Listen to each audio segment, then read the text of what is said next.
ఈ 10 నెలల కాలంలో రాష్ట్ర ప్రభుత్వం ఏం సాధించిందంటే 99 రూపాయలకే క్వార్టర్ బాటిల్ 99 పైసలకే కోట్ల రూపాయల భూములు దారదత్తం చేయడమేనని అనంతపురం జిల్లా వైఎస్ఆర్ కాంగ్రెస్ పార్టీ అధ్యక్షుడు అనంత వెంకట్రామరెడ్డి అన్నారు. జిల్లా వైసీపీ కార్యాలయంలో ఆయన మీడియాతో మాట్లాడారు. ఎన్నికల ముందు ఇచ్చిన ఏ ఒక్క హామీని అమలు చేయకుండా రాష్ట్ర ప్రజల్ని మోసం చేశారని ఆగ్రహాన్ని వ్యక్తం చేశారు. రాష్ట్ర ప్రభుత్వం తీసుకుంటున్న నిర్ణయాలు చూస్తుంటే ఇది ప్రభుత్వమేనా చంద్రబాబు ముఖ్యమంత్రినా అన్న సందేహం కలుగుతోందన్నారు. రాష్ట్రంలో వెనుకబడిన ప్రాంతాల ప్రజల కష్టాలు పట్టించుకోకుండా నిత్యం అమరావతి జపం చేస్తూ ఒక రియల్ ఎస్టేట్ వ్యాపారానికి తెరలేపారన్నారు. ఇప్పుడు భూమి చాలదని మరో 44,000 ఎకరాల సేకరణకు పూనుకున్నారని ఆగ్రహాన్ని వ్యక్తం చేశారు. మరోవైపు 430 మైన్స్ ను దేశ చరిత్రలో మార్టిగేజ్ చేశారంటూ ఈ ప్రభుత్వం దివాలా కోరుతున్నమేంటో అర్థమవుతుందన్నారు. మే 2వ తేదీన ప్రధాని వచ్చిన సమయంలో రాష్ట్రానికి ఇచ్చిన హామీల గురించి అడగాలని ముఖ్యమంత్రి చంద్రబాబుకు సూచించారు. పరిశ్రమ బదులు ఏం తీసుకొచ్చినామంటే బెల్ట్ షాపులు తీసుకొని వచ్చేసి కడక అనంతపురం లాంటి జిల్లా కేంద్రంలో కూడా ఎప్పుడు కానీ లేదనమాట. ఏదో పల్లెల్లో విన్నాం బెల్ట్ షాపులని గతంలో కూడా 40 ఏళ్ళు 50 ఏళ్ళ నుంచి కూడా మేము కూడా విన్నాం. కానీ ఆ బెల్ట్ షాపులు అనేది కూడా టౌన్లో కూడా పెట్టుకొని అమ్ముతానే కూడా అడిగే నాథుడే లేడు, ప్రశ్నించేవాడే లేదు. ఏమైనా సాధించినాడంటే ఒకటి ఇంతవరకు చేసింది ఏది కానీ ఇంతవరకు ఏమీ లేదు. అది చెప్పింది ఏమీ లేదు. ఒకటప్ప 99 రూపాయలకే ఒక క్వార్టర్ బాటిల్, 99 రూపాయలకే ఒక క్వార్టర్ బాటిల్ తాగండి పండుకోండి. ఇంకోటి ఏమన్నా అంటే ఎక్కడ కానీ ఇంతవరకు ఇనలేదు ఎక్కడ కానీ. 99 పైసలకే ఒక విలువైన భూమి, కోట్లు 99 కోట్లు కాదు లక్షలు కోట్ల విలువ చేసే భూమిని కూడా 99 పైసలకి ఇవ్వచ్చు అని ప్రూవ్ చేసినోడు ఎవరనంటే ఈ దేశంలో ఏ ముఖ్యమంత్రి అంటే చంద్రబాబు నాయుడు గారు కూడా చెప్పడం అంటే, ఒక ముఖ్యమంత్రి గారు చెప్పడం అంటే అతని నోరా లేకపోతే పట్టణం ఇంతవరకు ఏమర్థం కాలేదు. అసెంబ్లీలో ఒక మాట ఇక్కడ ఒక మాట. ఇంకా రైతుల గురించి ఇంకా మాట్లాడాల్సిన పరిస్థితి లేదు. అప్పుడు ఆ రోజు రైతు భరోసా 13,500 అంటే 13,000 టైంలో ఏ నెలలో అని చెప్తే ఆ నెలలో ఇచ్చిన వైనం కూడా ఆ రోజు కూడా జగన్మోహన్ రెడ్డి గారు ముఖ్యమంత్రిగా ఉన్నప్పుడు. కానీ ఈరోజు 20,000 ఇస్తామన్నారు. తర్వాత ఎన్నికలైన తర్వాత గద్దెపైన ఎక్కిన తర్వాత సెంట్రల్ గవర్నమెంట్ ఇచ్చేదాంతో కలిపి 20,000 అన్నారు. ఈరోజు వరకు కూడా 13,000 14,000 అనేది కూడా ఎప్పుడు ఇస్తారో కూడా తెలియని వైనం కూడా ఈరోజు కూడా ఇంత అగమ్యగోచరంగా ఉంది. రైతుల పరిస్థితి అయితే చెప్పడానికే లేదు. ఈరోజు కూడా భూమి ఇంతవరకు ప్రభుత్వ భూమితోనూ సేకరించిన భూమితో కూడా 58,000 ఎకరాలు కూడా ఈరోజు కూడా ఉంటే అది కూడా భూమి చాలదు, ఇంకా 44,000 కావాలా, ల్యాండ్ అక్విజిషన్ చేయాలా అని చెప్పేసి పోవాలంటున్నారు.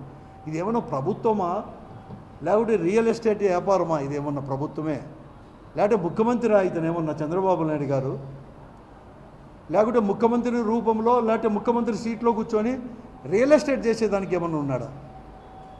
ఈరోజు రైతుల యొక్క ఆత్మహత్యలు కావచ్చు, ఎంతో రేటు లేకోకుండా ఎలా కూడా ఎంత గగ్గోలు పెడుతున్నారు రైతులు కావచ్చు, అనేక రకాలు ఈరోజు కూడా వారిచ్చిన హామీలు ఇవన్నీ దానిపైన ఆలోచన చేయకుండా కేవలం రాజధాని ఎలా అప్పులు చేయాలని చెప్పేసి. ఇంతవరకు స్వాతంత్రం వచ్చినప్పటి నుంచి కూడా అనేక ప్రభుత్వాలు అనేక రాష్ట్రాల్లో కూడా ఏర్పడినాయి, కేంద్ర ప్రభుత్వం కూడా ఏర్పడింది. ఈరోజు అసలు ఒక రాష్ట్ర ప్రభుత్వం అప్పు చేయాలంటే కూడా కష్టంగా ఉండేది. కూడా కేంద్రంతో పర్మిషన్ తీసుకొని చేసే పరిస్థితులు కూడా ఉండే పరిస్థితుల నుంచి కూడా ఈరోజు కూడా స్వయంగా ఈ ప్రభుత్వమే కడాక మినరల్ కూడా అంటే దగ్గర 430 మైన్స్ కూడా మార్టిగేజ్ అనేది కూడా ఈరోజు చరిత్రలో భారతదేశ చరిత్రలో స్వాతంత్రం వచ్చినాక ఏ ప్రభుత్వము ఏ రాష్ట్ర ప్రభుత్వం కూడా అంతటి సాహసానికి ఒడగట్టలేదు. ముఖ్యమంత్రిగా చంద్రబాబు నాయుడు గారు ఈ ప్రభుత్వం మాత్రమే మైన్స్ కూడా కొదవ పెట్టేసి అన్నీ కూడా కండిషన్స్ కూడా వాళ్ళకి కావాల్సింది ఎక్కడ కానీ ఎవరు కానీ చేయలేదు. పోతే ఇన్ని చేసినా కూడా ఈ రాష్ట్ర అభివృద్ధి పైన ఒక ప్రణాళిక ఉందంటే ప్రణాళిక లేదు. ఎక్సెప్ట్ రాజధాని. మేమేం రాజధానికి ఏమి వ్యతిరేకం కాదు, చేస్తామన్నారు కదా, చేయండి అంతేగాని. కానీ సర్వస్వము రాజధాని అని చెప్పి ఆ 5 సంవత్సరాలు ఎలా చేస్తాడో అదే ప్రధానమంత్రిని ఫౌండేషన్ వేయించి ఈ ప్రధానమంత్రి అనేవారు ఏమీ కానీ చేయలేదు అని చెప్పేసి రద్దే చేసుకున్న వాళ్ళు, రద్దు చేసుకున్న వాళ్ళు ఈరోజు మరొక మారు కూడా ఆ పార్టీతో పొత్తు పెట్టుకునేదే కాకుండా అధికారంలోకి వచ్చిన తర్వాత మళ్ళా రాజధాని పునర్నిర్మాణం కోసం ఏ నమ్మకంతో మళ్ళీ ప్రధానమంత్రిని పిలుస్తున్నారో అర్థం కాలని పరిస్థితి.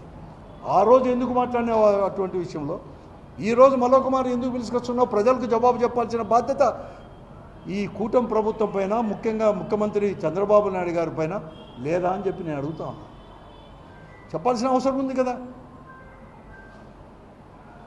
ఆ రోజు 38 కోట్లు 50 కోట్లు అన్నాడు, ఈరోజు 1,00,000 కోట్లు ఎందుకు అవుతుంది అనేది కూడా చెప్పాల్సిన అవసరం కూడా ఉంది కదా. ఈరోజు కూడా మరొక మారు కూడా భూమి ఎందుకు కావాలి 44,000 ఎకరాలు అని చెప్పి చెప్పాల్సిన అవసరం కూడా ఉంది కదా.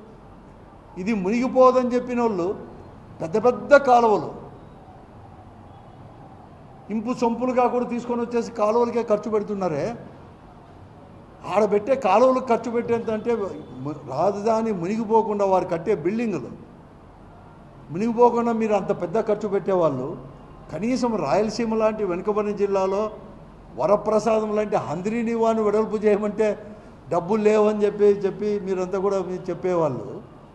మీరు అక్కడ కాలువ మునిగిపోతుందని చెప్పి అక్కడ రాజధాని కట్టుకుంటూ దానిలో వెడల్పు కాలువకు ఎన్ని వేల కోట్లు ఖర్చు పెడతానో ఒత్తిడి ఆలోచన చేసుకోమని చెప్పి నేను అడుగుతా ఉన్నాను. వెనుకబడిన ప్రాంతాలకు ఏమి కావాలని చెప్పి స్పష్టంగా అడిగాయా ముఖ్యమంత్రి గారు?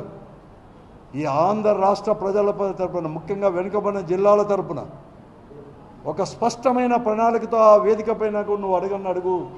ఈరోజు 45.75 మీటర్లు అడుగుల నుంచి ఈరోజు 41.15 మీటర్లకు తగ్గిస్తున్నారే. అసలు దానివల్ల ఉపయోగం ఉందా అని చెప్పి నేను అడుగుతా ఉన్నాను. ఎవరిని మోసం చేయడానికి? మీరు అధికారంలోకి వచ్చినప్పుడు కూడా ప్రజలకు ఎన్నికల ముందు ఒకటి చెప్తారు, ఎన్నికలు ఏం చెప్పి చెప్తారు. ఇంత పెద్ద ఎత్తున దోపిడీ జరుగుతా అంటే రైతుల గురించి నువ్వు మాట్లాడు, ధాన్యం రేట్లు కానీ ఇవన్నీ కూడా